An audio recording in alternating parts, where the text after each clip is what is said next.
নিয়তির এক নির্মম পরিহাসে স্তব্ধ চারপাশ।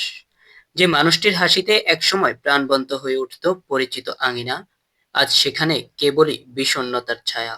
সবাইকে কাঁদিয়ে না ফেরার দেশে চলে গেলেন আমাদের অত্যন্ত প্রিয় ব্যক্তিত্ব শরীফ ওসমান হাদী। ইন্না লিল্লাহি ওয়া ইন্না ইলাইহি রাজিউন। তার চলে যাওয়াটা যেন বিনা মেঘে বজ্রপাতের মতো। কোনো বিদায় বেলা আসেনি, আসেনি কোনো শেষ কথা বলার সুযোগ।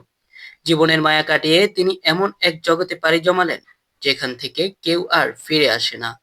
শরীফ ওসমান হাদী শুধু একজন ব্যক্তি ছিলেন না, তিনি ছিলেন অনেকের অনুপ্রেরণা, ভরসা আর ভালোবাসার নাম। তার মৃত্যুতে শোকের কালো মেঘ নেমে এসেছে পরিবার এবং স্বজনদের মাঝে। যে শূন্যতা তৈরি হয়েছে তা হয়তো কোনোদিনও পূরণ হবার নয়। চারদিকে যা শুধু তার স্মৃতিগুলোর হাহাকার। কেউ বিশ্বাস করতে পারছেন না প্রাণবন্ত এই মানুষটি আজ চিরনিদ্রায় শায়িত।